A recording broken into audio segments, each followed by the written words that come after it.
Like many of you, I spent some time in late December and early January planning my 2025. Y'all know that I live and die by my calendar and by the time management system I teach inside the Feminist Self-Help Society. But this year, as I was planning my work schedule for 2025, I realized that I had not dealt with all of the over-responsibility in my brain. Because I realized that I was making decisions that were worse for me and worse for my business because of my attempt to control what other people thought about me. So in this episode, I'm going to share with you what changes I'm making to my work in 2025 and what self-coaching I had to do to resolve the over-responsibility that was sneakily sabotaging me.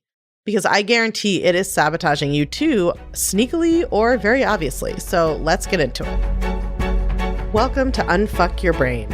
I'm your host, Cara Lowenthal, Master Certified Coach and founder of the School of New Feminist Thought. I'm here to help you turn down your anxiety, turn up your confidence, and create a life on your own terms, one that you're truly excited to live. Let's go. Hello, my friends, and welcome to 2025. All right, when you're hearing this, it's been 2025 for a minute, but this is the first podcast I'm recording in the new year. And I'm excited to start it off by sharing some of my own self-coaching. The great thing about this job is that anytime I figure out something about myself, I know it's going to be so useful for all of you because every brain is a special snowflake in its own way, but every brain is very similar in many ways, especially if that brain has been socialized as a woman in Western society. So one of the thought patterns you've heard me talk about a lot in the last 6 months is over-responsibility. That's the thought pattern that women are taught that teaches us to take too much responsibility for everyone and everything around us. We are taught that it's our job to manage and control everything. Not just everything about ourselves, including our emotions, our bodies, the natural process of aging, things like that, but also everything else in the world, like other people's feelings. Not just our own job performance, but the performance of everyone around us. Not just keeping our kids alive, but every thought and feeling and outcome they ever have. Not just our half of our friendships or romantic relationships, but the other person's half too. We're responsible for everything that happens to us, everything that doesn't happen to us, and everything that does or doesn't happen to any of our loved ones either. That's how we feel. It's exhausting. I'm exhausted just describing it. And I've observed this in so many of my clients and my students, of course, but also in myself. And one of the things about over-responsibility is that it can be really sneaky and yet impact almost every decision you make. So here's where I saw it cropping up in my brain recently and how I coached myself on it. So one thing I do every year at the beginning of the year is I look at how I'm arranging my calendar, big picture. Like before I get into all of the putting the work on there and the socializing and the downtime and everything else, I just look at like, what are my big picture distribution of time? What are the overall patterns to my days? And are they helping me have the experience of life that I want and produce the outcomes I want from my efforts? This was a lot simpler when I was single and did not have kids or stepkids. Now that I am married and I'm a step parent, I have been trying different arrangements of work days and non-work days to figure out the best way to be present for the different parts of my life at different times. Now, I have to do a little self-coaching sidebar for a minute because even as I was writing this episode, my brain wanted me to say, I've been struggling with how to do this. But that's a totally optional thought. And it was like a moment for a little mini self-coaching. And I'm sharing it with you because I know it will resonate with you. Just because I haven't gotten it quite how I want it yet, or I've tried a few different things and none of them feel quite like what I want yet for this period of my life, that doesn't mean I'm struggling. It's a challenge. I'm having a hard time. Like the struggle is just the emotional resistance to it not being perfect or solved yet. I can also choose with a lot less drama to just describe it as something I've tried doing a few different ways. I've tried arranging my time a few different ways. I haven't yet hit on an option that I love. So much less drama than like, I've been struggling to manage my time or arrange my time. It's such a challenge to arrange my time, right? So much drama. And the truth is, I can also just choose to say, I've tried doing it a few different ways and I'm still experimenting. So that's what I'm choosing to say. I've been trying it a few different ways and I'm still experimenting. So one set of roles I need time for, right, is my family role. One set is my work role. But even within my work role, there are different aspects to my work, right? And any of you who are a Well, a lot of people have different aspects to their work, but especially if you are a business owner and a CEO of a business like mine, where you're not just the CEO, you also are the lead on sales and marketing in terms of like being the face that's out there. Even if you have a team supporting you, you are also the person doing a lot of the content, a lot of the delivery, like delivering the services. Right? If you're the CEO of like a cable company, you are not also starring in the ads and going out to people's houses to lay the cable. But when you are the principal or the CEO of the owner of a coaching business like mine, you are doing all of those things.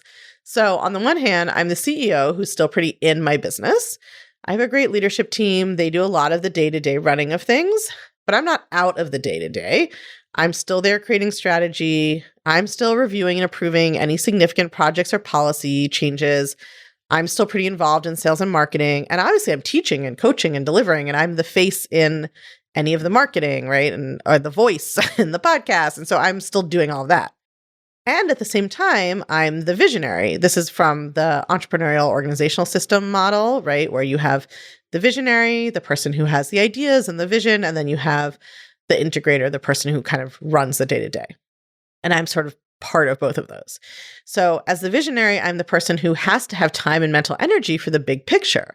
And by definition, that requires creating space and time for big picture thinking, dreaming, visioning, and also learning, exposing my brain to new ideas and integrating them. And so if I think of my business as having had kind of 4 stages so far, this was easiest in stage 1 and stage 3. So stage 1, I was just starting out. I didn't have many clients yet. So there wasn't that much to do in the business. And there's a lot of time to read and learn and digest and dream and vision and work on the business. Stage 2, I was fully booked with one-to-one clients. I had very little time for anything that was not being in the business. I was doing all my own marketing and admin and delivery and the podcast, and I was coaching all those clients. Stage 3, I had a small team and a smaller high-end program, and our enrollment was automated. I wasn't doing consult calls anymore. We had a really steady stream of applicants. So I was delivering the program and I was working in the business, but I had a lot of time to think and reflect and create new things. And then stage 4, which is what I've been in for several years now, I created a bunch of big new things, the membership. I grew my team. I shepherded my business through the pandemic, through an economic downturn. I published a book. I got it on the bestseller list. I was working way more than a standard work week a lot of the time, and it was all in the business. So I actually had very little time or energy available to think big picture, think strategically long term, to work on the business.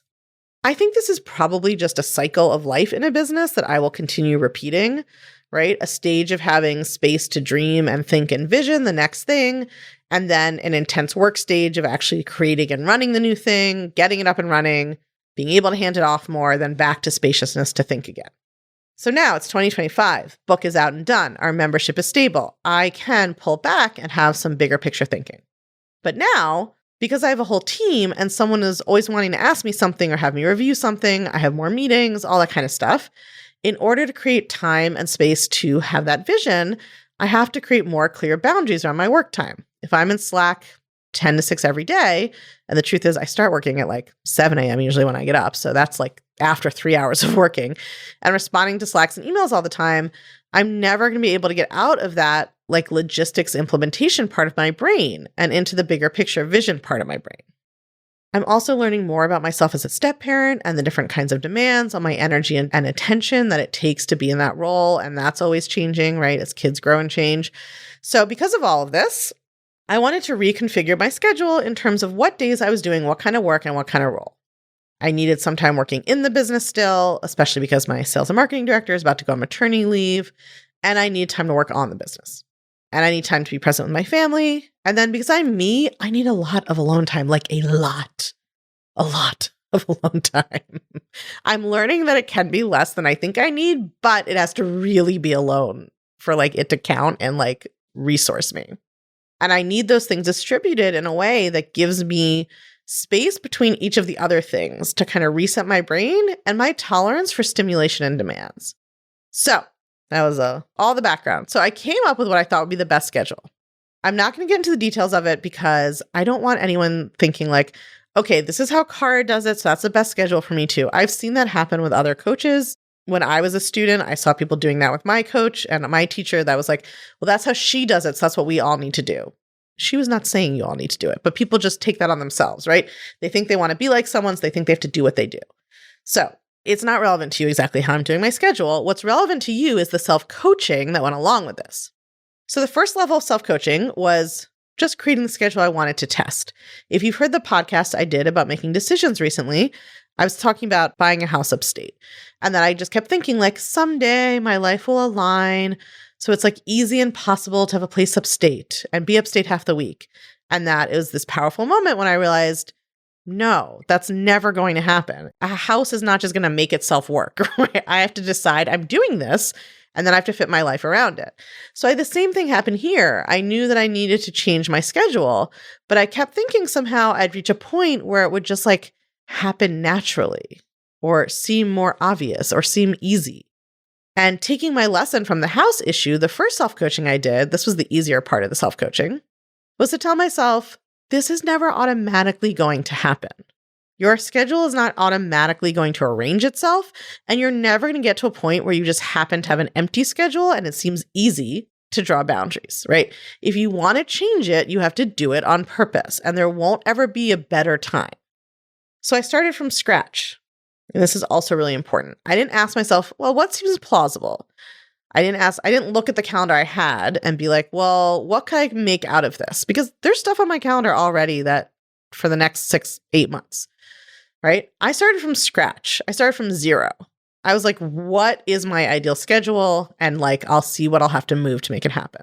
And that, my friends, is when I hit the over-responsibility skids in my brain. And my brain freaked out about why I couldn't possibly actually do the schedule I came up with and what everyone would think of me if I tried. So I'm going to share those brain tantrums and how I coach myself on them after this quick break. If you are loving the podcast and what you're learning here, then you are going to absolutely die for my book, Take Back Your Brain: How a Sexist Society Gets in Your Head and How to Get It Out. I truly believe that this book became an instant national bestseller because it is so concrete and actionable and illuminating, so that you actually are learning why your brain is the way it is and you're learning how to change it.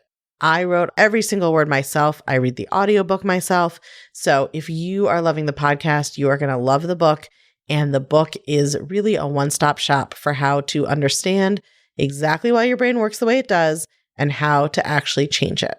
You can get it wherever books are sold, and you're going to be able to take this work so much deeper and learn so many new concepts and tools and exercises that aren't part of the podcast, because that's how publishing contracts work, that I just know that if you love the podcast, you're going to love the book too.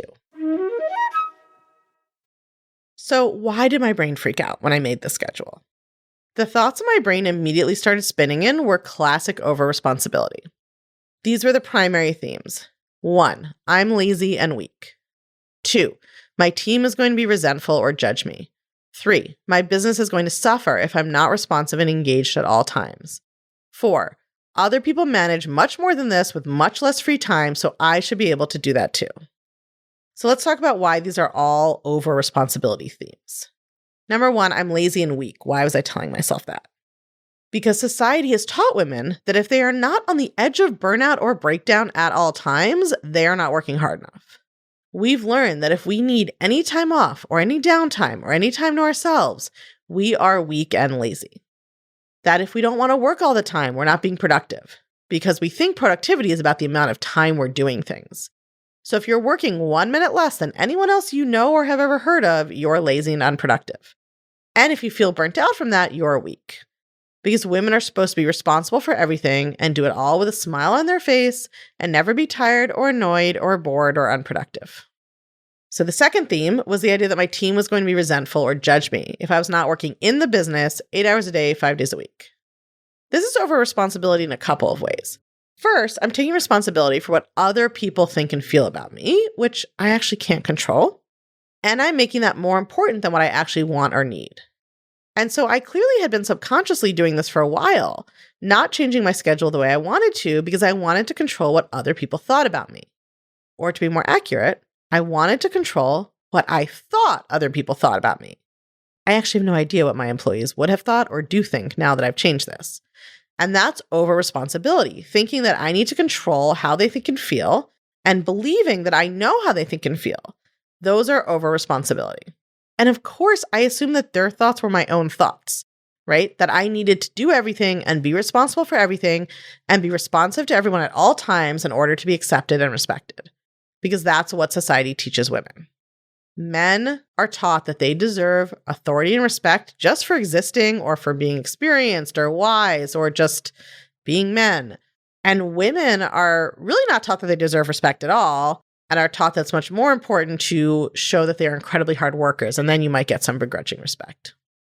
The third kind of theme going on in my brain was that my business would suffer if I wasn't available and responsive all the time. This is so common, and I was like, I can't believe this is still in my brain because I coach on this all the time. So many women fritter away their time and attention and their energy being available to other people, checking email all the time, checking Slack all the time, responding to everything immediately, right? Of course, there can be some value in being responsive, especially depending on the business and what's going on or your job or whatever. But the sort of fear that someone will be upset with you if you don't get back to them right away, right? That is such a time and energy stealer. We think we're responsible for being available anytime anyone wants something from us. And that distracts us and makes it impossible for us to spend time thinking at a higher level. So my fourth theme, my fourth over-responsibility thought pattern was that because other people don't have the luxury or privilege of having this much control over their time, I shouldn't take advantage of it. This is also a very sneaky one that I see come up pretty commonly with my clients, and it's one of my brain's absolute favorite tunes. And this is a form of over-responsibility where we feel responsible for all of the world's problems, and we feel responsible for making sure that we don't get too happy or too lucky. It's completely irrational, right? None of us are living on the street out of choice because some people don't have access to housing. We aren't not buying groceries for our family because some families are food insecure. But because women are socialized to believe that they are overly weak and lazy and indulgent and like morally soft, we are always holding ourselves responsible for imposing our own suffering and policing ourselves to make sure that we aren't, quote unquote, getting away with something or getting to take it too easy, because that's morally bad for a woman. If a man builds a business to a place where he can work less than 40 hours a week, he writes a book about it and it becomes a bestseller. He becomes a motivational speaker about how to do that. If a woman does it, it's lazy and self-indulgent and like other people are doing the work and she's just getting rich off of that. And here's the thing. If we have privilege, the thing to do with that privilege is try to make things better for everyone, not make your life worse for yourself for no reason. Try to bring other people up to the level you're experiencing, not artificially suppress yourself down to the most common level of some kind, right? In this instance, if I find it helpful to have more flexibility in my work schedule, then that's something that I can look at making available to my employees as well in ways that fit their roles, which is something we're doing as a company right now. That makes a lot more sense than not allowing myself to be flexible, because if not everyone has a good thing, I shouldn't be allowed to have it either. That's that over-responsibility thought pattern. So this is a perfect segue to how I coached myself, because what I teach is that the antidote to over-responsibility is self-responsibility. This is a really important principle of all cognitive change work. It's very hard to tell yourself, or impossible to tell yourself, to just stop doing something. So to try to coach myself to just stop being over-responsible is very vague, and my brain doesn't know what that means. Now, I could come up with alternative thoughts for each specific scenario. That's effective. But in this case, what's even more powerful is to take the principle of self-responsibility and use that as a self-coaching tool and as a lens for how to think about things. So I looked at my 4 examples of over-responsibility, and I asked myself, how focusing on these things that are not my responsibility, other people's thoughts and feelings, world conditions, etc., how was that distracting me from focusing on my self-responsibility? And so here's what I saw when I coached myself on this. I was failing to be responsible to myself and my actual, on-the-ground, real experiences and emotions. By focusing on my over-responsibility to social norms or what I'd been taught or what I imagined other people were thinking, I was ignoring my actual lived reality. It's absolutely true that some people work more than I want to in my ideal schedule. Some of them probably wish they didn't have to. Some of them may actually thrive that way because our brains and bodies are different. It doesn't really matter. In this brain and this body that I have, there is a way I thrive and a way I don't. I coach around this a lot for folks who are neurodiverse or who have chronic pain. And I have elements of both of those things too, but they're not the focus here because it's true for all of us, right? I am not being self-responsible when I am not thinking about who am I actually in my own brain and body and how do I show up my best in the world for everyone's benefit.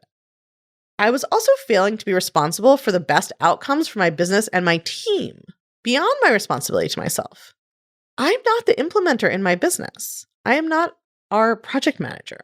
I'm the visionary. If I'm neglecting that role, which only I can do, to be all up in the business doing work other people can do because of my over-responsibility, I am not taking self-responsibility for my true responsibility to my business and my team.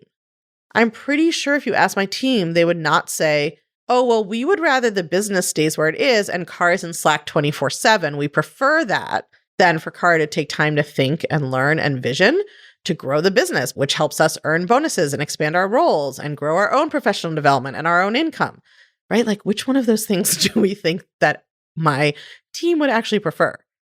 Now, it's important to say, even if for some reason my team would rather that I was in Slack 24/7, that wouldn't be a reason to do it. This is my business I have built, and the rational order of things without this gender socialization would be to decide for myself how I want to show up in my role and what are my goals and priorities and how do I allocate my time, and then filter who's a good employee who fits well through compatibility with that.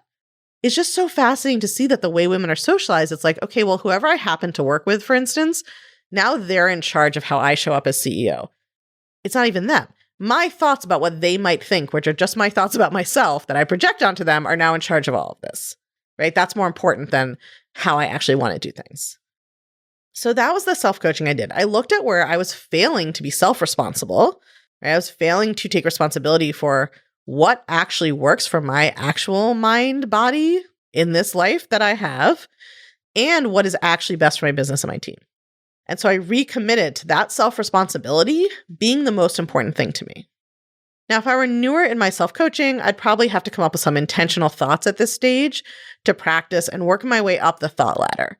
Like, it's possible that what I want matters as part of my decision-making process. Or as I coached a student of mine recently, I may not believe I'm in the driver's seat, but I'm at least in the passenger seat. I'm not in the trunk. But this is such a good example of how over-responsibility can creep into the decisions about how we use our time and structure our lives, and why it's so important to spot and change these thought patterns. If you're loving what you're learning on the podcast, you have got to come check out the Feminist Self-Help Society. It's our newly revamped community and classroom where you get individual help to better apply these concepts to your life, along with a library of next-level, blow-your-mind coaching tools and concepts that I just can't fit in a podcast episode. It's also where you can hang out, get coached, and nerd out about all things thought work and feminist mindset with other podcast listeners just like you and me. It's my favorite place on earth, and it will change your life, I guarantee it.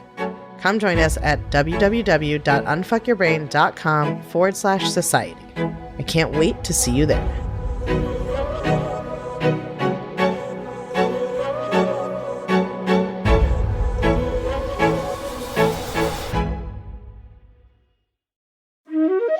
Did you know that Take Back Your Brain, my first book, is available on hardcover, ebook, and audiobook? And I read the audiobook myself. So if you love the podcast, you are going to want to make sure that you get a copy of Take Back Your Brain, How a Sexist Society Gets in Your Head and How to Get It Out. It is everything you need to understand your brain and change your brain, start to finish, in one book. It is available wherever books and audiobooks are sold. And if you love it, all I ask is that you please leave us a review on Amazon or Barnes & Noble or Goodreads, wherever you get it from or wherever you share your thoughts about books. Those reviews really help the algorithms boost the book, show it to more people, share it, keep the book circulating longer. And we all know that every woman in the world needs to understand how to change her brain, not so that she can think what I want her to think, but so that she can decide for herself what to think. That's really what all of this work is about. That's what all of us are doing with the podcast. And that is now what the book is here to do as well.